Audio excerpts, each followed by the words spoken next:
Okay, let's get into chapter 13. So, we're going to be talking a lot about all of the various treatments and different approaches to treatments. But first, I want to touch on who it is that is providing these treatments for psychological disorders. So, first, you can have clinical psychologists. So, these are psychologists with a PhD or a PsyD. They typically have at least, I would say, 5 years is a minimum of training. Often it is anywhere from 5 to 7 years, depending on your program and how long it takes you to complete your research. And typically, psychologists have some sort of postgraduate internship that they'll essentially work with another established clinical psychologist, and they'll get patients and sort of build their clientele, um, and work on their skills as well with clients. Clinical psychologists specialize in assessment and treatment of psychological difficulties. However, they do not prescribe medication. So I think this is where a lot of people get a little bit confused. But clinical psychologists are those that are providing counseling, essentially. Then we have psychiatrists. So these are your MDs. These are doctors. Okay. So they go to medical school, and typically have some sort of postgraduate training in psychological disorders. So, as a psychiatrist, you go through med school just like any other med student. And then, typically, towards the end of your med school or academic career, you start to focus on psychological disorders. And then, typically, you'll continue in your residency and your postgraduate, specializing in psychological disorders. Psychiatrists are the ones that can prescribe some sort of medication. So, psychiatrists can do counseling as well, but typically they do, I would say, a small amount of counseling, and a larger part of their job is prescribing medications. Whereas clinical psychologists, they're going to do a lot of counseling and then they might refer clients out to a psychiatrist if they feel their clients need to be prescribed medication. So those are the main differences between those two. One prescribes medication, one does not. We also have counseling psychologists.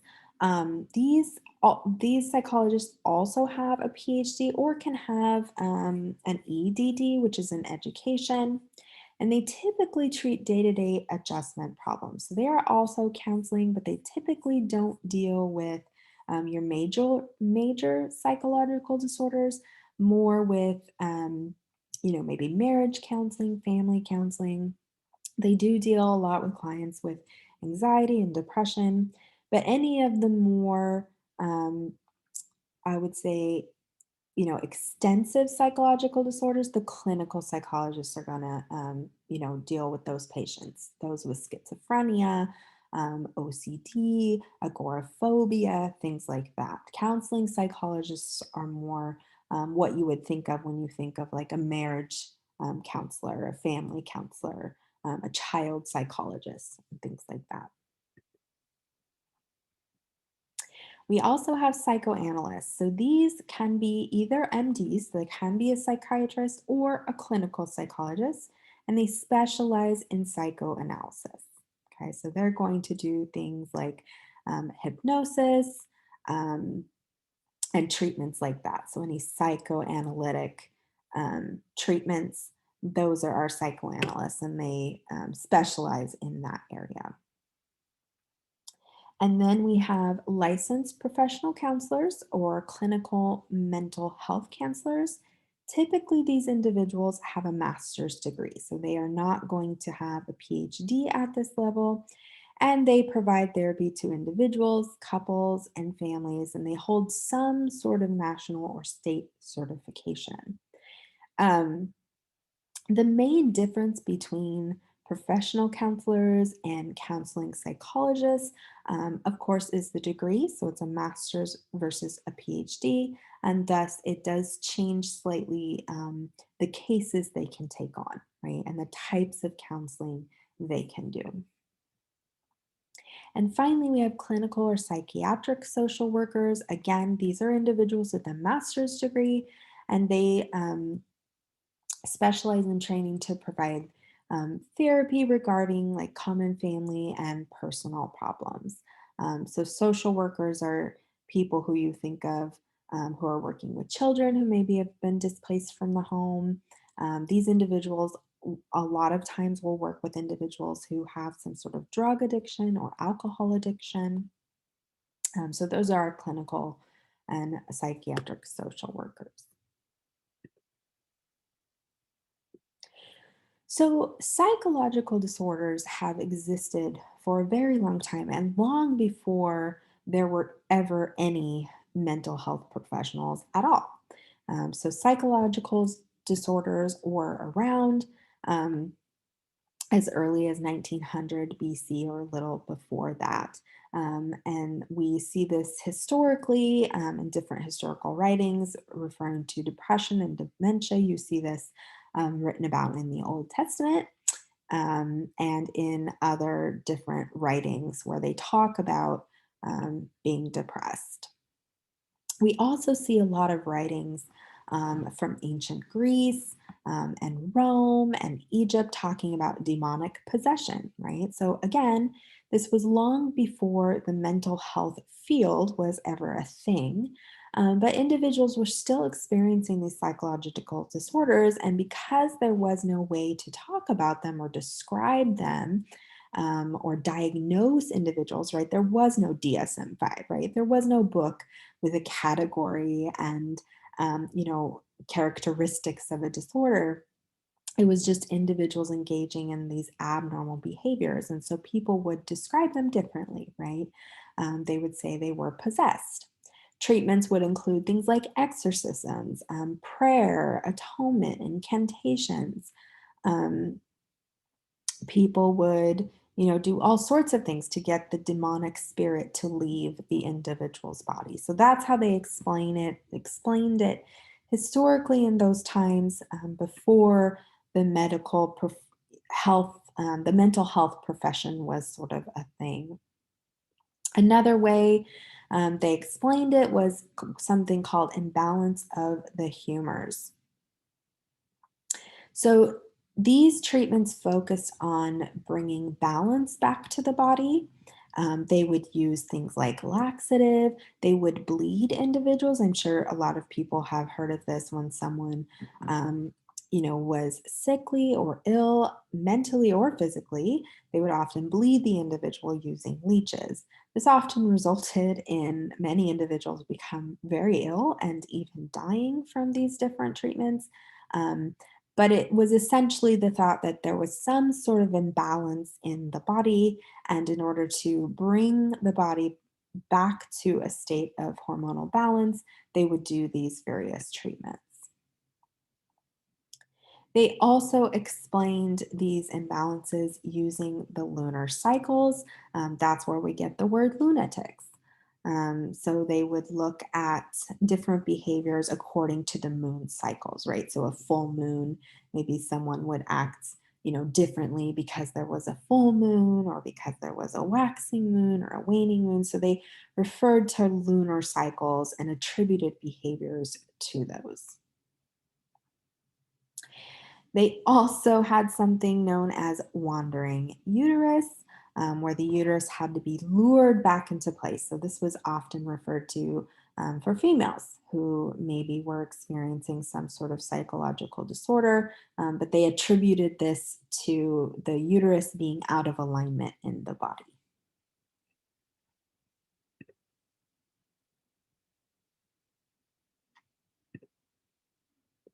So a lot of treatments of the past, they're not pretty. And of course, this was long before we had any sort of ethical guidelines. Now, a lot of these treatments, if they are used, they're definitely used in very, very different ways than they were in the past. The patients are, of course, given a choice. They voluntarily go under some of these treatments, so things like ECT, so electronic therapy, where you're actually shocked or electrocuted essentially at very low levels. They used to do that against your will if you were admitted to an asylum. They could administer those treatments against your will. Your family could actually admit you to an asylum against your will. That is typically no longer done. Individuals, of course, can be admitted if they are thought to be a danger to themselves or others, but their treatments, especially if there's something that drastic, are not done without the individual's consent. Um, Again, just from these pictures, you can tell, straight jackets, removing parts of the skull and parts of the brain because they thought that would actually fix the psychological disorder. So most of these treatments, as I said, are no longer in practice.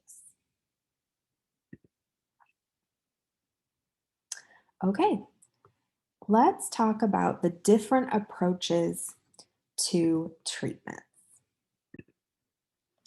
All right, so first we have the biological or biomedical model. And this approach is historically linked to medicine or how the medical field looks at psychological disorders. So, from this approach, abnormal behaviors that individuals engage in are viewed as being pathological. So they're classified by their symptoms in the same way you would classify a physical illness or disease by the symptoms the individual is exhibiting. So they look at the symptoms of psychological disorders in the same way as, say, symptoms of a cold or a flu or an ear infection or anything like that. So they don't focus on psychological conflicts or past traumas of the individual or even environmental factors. Rather, they fully focus on the chemistry of the brain and other neurological factors. Treatments from this approach, from the biological or biomedical approach, are going to include things like drug therapy, ECT, which is electric shock therapy, and sometimes even psychosurgery. So, the fundamental assumption of the biological approach is that psychological disorders have an underlying biological cause. So, this is the main reason for the disorder. It's biological. This is coming from the biological or biomedical approach. And so, thus, if you target the biological symptoms, you can alleviate the symptoms of the disorder. Now, often in this approach, some sort of drug therapy is used for psychological disorders.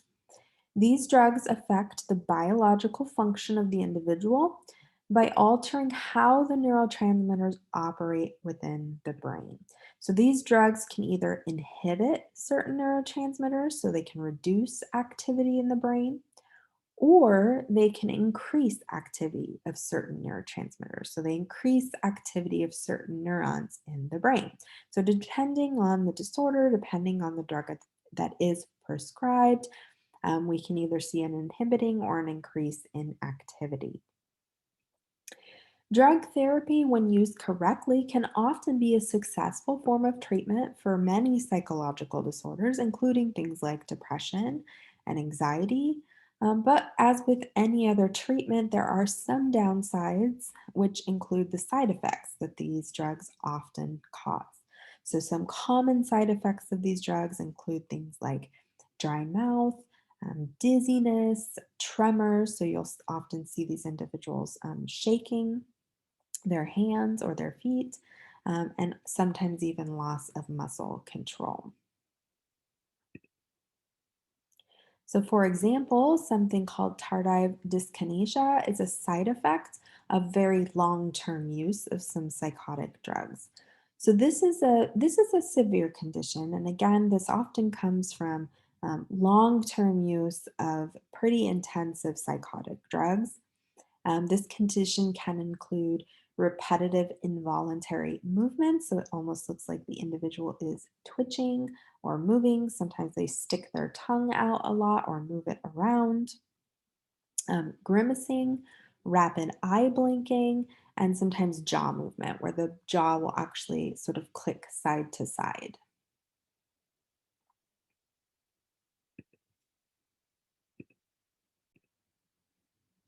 So, as I previously mentioned, these drugs that are used are targeting the neurotransmitters or chemical activity in the individual's brain.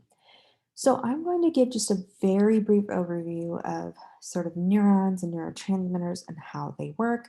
But again, this is just a very quick, brief overview. If you take any sort of drug and addiction class, or if you take any sort of a biology class, of course, you'll get more into the nitty gritty of this.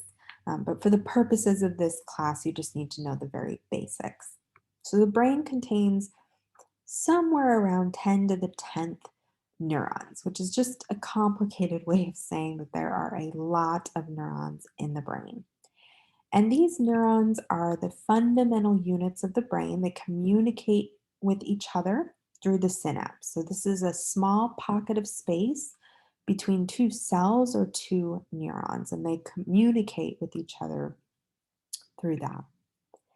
And there are chemicals that travel across this space, um, which is the synaptic cleft. So, this space from one neuron to another is where those chemicals or neurotransmitters are going to pass back and forth.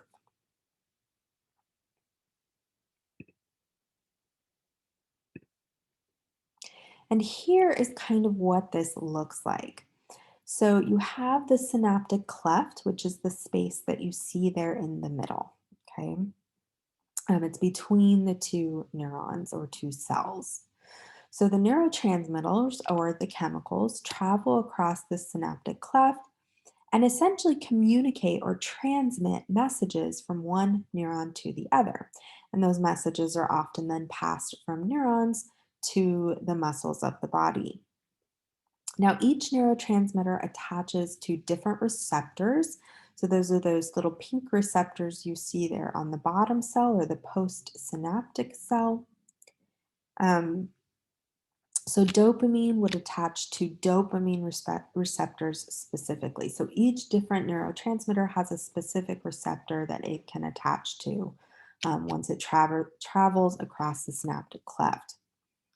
And when the neurotransmitter attaches to its receptor, this triggers some sort of action in the cell. So, again, this action is going to be specific depending on the neurotransmitter that it is. Often, with individuals with psychological disorders, there's typically either too much or too little activity of certain neurotransmitters. So, the prescribed drugs that are used balance this out. So, for example, an antipsychotic drug would inhibit or block dopamine receptors because there's typically an overactivity of those neurotransmitters in those individuals with things like schizophrenia, for example.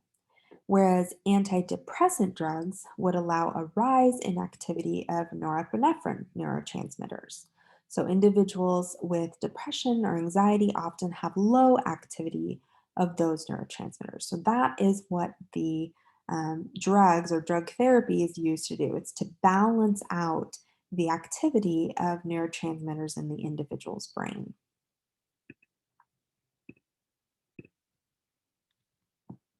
So, just a few examples of the drugs that can be used. We have antidepressant drugs, which are a class of medications used in severe depression cases and sometimes even used for anxiety. But typically, these are used if the individual has been diagnosed with both depression and anxiety, not just anxiety. Again, these drugs are changing the concentration of certain neurotransmitters. So, for example, some antidepressant drugs, such as MAO inhibitors or monoamine oxidase inhibitors, these drugs prevent this enzyme, the MAO enzyme, from breaking down certain neurotransmitters. So that means there is too low of an activity because MAO is breaking down the neurotransmitters. So these inhibitors can prevent them from happening. There are also what are called SSRI drugs or selective serotonin reuptake inhibitors. So these target the specific neurotransmitter, serotonin, These actually result in serotonin, an increase in activity of serotonin. And then we also have tricyclic drugs, which increase the norepinephrine neurotransmitter. So these three are often prescribed to individuals with severe depression and or anxiety. Overall, antidepressant drugs are pretty successful when they're accurately prescribed and the correct dosage is given, and they can produce lasting, long term good results. A common antidepressant drug that people are familiar with is Prozac, although, of course, there are many, many other ones as well. Now, there are some side effects to antidepressant drugs, such as drowsiness or faintness. Nausea is often a common side effect as well. And in young children and adolescents, there may even be an increased suicide risk. So often, younger individuals who are on these medications are under the supervision of a psychiatrist and a psychologist as well. So they're receiving counseling services while being on medication to prevent any suicide risks from increasing. We also have anti-anxiety drugs. So these drugs increase activity of the GABA neurotransmitter. So this is short for gamma aminobutyric acid. Um, so these are going to reduce anxiety. Side effects of these drugs can be fatigue, and often we see dependence on these drugs when they're used for a very long time or long periods of time. Common ones are Valium or Xanax. People are pretty familiar with those ones, but there are many other ones as well. Additionally, these can be lethal when they are combined with alcohol. So typically, individuals who are on these drugs are told to avoid alcohol altogether. So, another common treatment from the biological approach is electroconvulsive therapy or ECT. So, this treatment involves electric shock that is administered to the individual's head, and these induce seizures. This is often used for patients with severe major depression or even bipolar disorder when other treatments have failed to work previously. Now, when this is used currently today, patients undergo general anesthesia and they're not aware or awake when the treatment is taking place. This is still a really controversial treatment. There are very severe side effects, such as confusion and even total memory loss. Often, individuals will forget long periods of time surrounding the ECT treatments. So, it is still debated as to whether or not this should be used. However, the cost versus benefits have to be weighed for each individual and each individual's case. If the patient's symptoms are so severe that they cannot function in their daily lives and all other treatments have failed to be successful, then ECT might be a viable option. Again, these individuals are often seeing a team of medical professionals to help determine if this is the best treatment. So this treatment is not used as widely or regularly as it has been used historically in the past. Um, it is something that is taken into great consideration by the team of medical professionals for the patient to determine if it will be in the patient's best interest. These are just some images of the ECT machines. Of course, you see the probes that go on either side of the skull, so these administer the shocks. You also see mouth guards there, so patients are given those while they're undergoing the treatment to prevent any injuries that might occur from them biting down or clenching their jaw. And finally, from a biological approach, we have the third treatment, which is psychosurgery. So, this refers to intentional damage of the brain to alter the patient's behavior. So, during this surgery, they actually sever the connections in the prefrontal cortex. This is rarely used anymore, only in very severe cases, but historically it was a pretty common practice for treatment of severe psychological disorders, things like epilepsy, Parkinson's disease, and OCD cases. And there are many side effects to this, of course, which you can imagine. You're actually, severing connections in the brain. So you can see things like personality changes, aggressive behavior, and an inability to control impulses or impulsive behavior. And here's just another image of the side view of the area in the brain that is affected during the surgery. And this is also an old surgical chair that used to be used in these treatments.